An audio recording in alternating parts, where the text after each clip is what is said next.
let's do a video golf specific, okay? Which let's talk and discuss very quickly on this video what needs to happen in order to gather or gain consistency in your golf swing. So first and foremost is you have to look at yourself in the mirror and say, hey, am I going to put in the time and the effort to get better? And if you don't have time and you don't have the effort,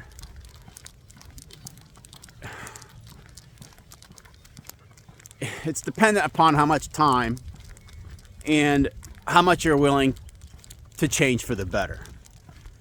You can relate that to the golf swing as much as you want and your daily life as much as you want also. Now, you can stand there on the driving range and practice all you want. You could hit 1,000 and thousands and thousands of balls. But if you don't know what you're working on, you're defeating the purpose of it. So what you have to know first is, what am I working on first to help things get better? And is that item that I'm working on going to be a byproduct of helping other things in my swing be better? And it may or may not, but you have to understand what's first. So what does that mean? Okay, well, I guess my example to that would be is if you set up 25 dominoes, the last domino won't fall down unless they're all aligned perfectly. So you can hit the first domino, but if there's a domino out of place, then it's not going to chain react or sequence to the last domino. Click, click, click, click, click. They all fall down. So you have to work on the domino first, and then align the second domino, align the third domino, align the fourth domino, and so on and so on. You have to put the first one in place to get things started. And if you're working on the 15th domino and you haven't clicked down the first one first, good freaking luck. Now, kind of what you want to do in a roundabout type of way is work on the first domino, the second domino, and so on and so on. Kind of get through them all in a nice chain reaction type of manner, and then go back and work on the first domino again. The basics, the fundamentals, the simplicity of things. And then once you go work through it, you might want to go back and start over on the fundamentals again. So it's a continual working process. So here, for example, last night I get a text message from one of my students. He says, hey, I don't want to take that golf lesson. Can we wait on that golf lesson before I do this tournament over the weekend? And I said, well, we can, but what difference does it make? I mean, if you're going to work on it, work on it. Don't stop working on it. You're going to work on it, and you're going to go play a tournament. The work doesn't stop just because you're going to play a tournament. So now what you might have to do is figure out how to shut the hamster wheel off a little bit, or the thinking cap, while you just go play. But that's what routine is for.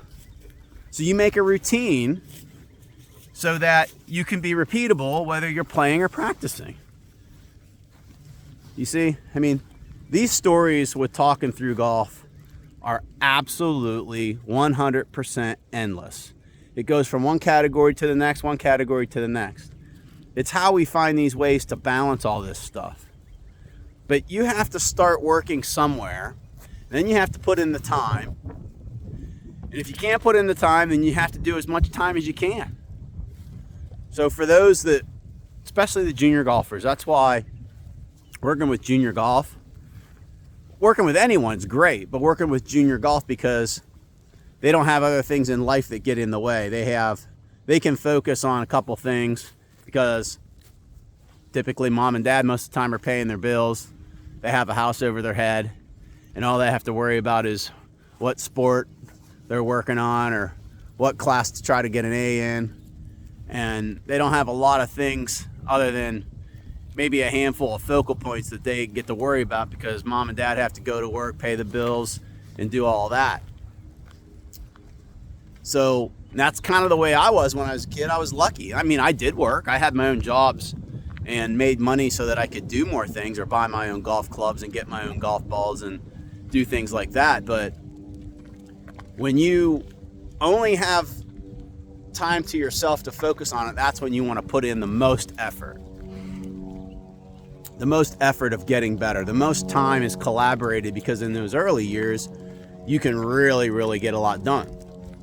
And if you have a coach, a good one, that can help you structure, organize, and figure out what to work on first, what to work on next, and what to work on after that. And then the coach explains it in a way kind of like what I did earlier at the start of the video, is finding the key ingredients to work on first, which at the same point in time are helping other items along the way automatically kind of get ingrained and become better. So we need to be really focused on the fundamentals and the main key things to get fixed and in place first, so that other things can chain react to that. All right, let's stop that video there. We can do other videos that pertain and are very correspondent to some of the things that I just mentioned. But let's get things organized, and if you don't know what you're working on, find somebody to help you understand what you need to work on first.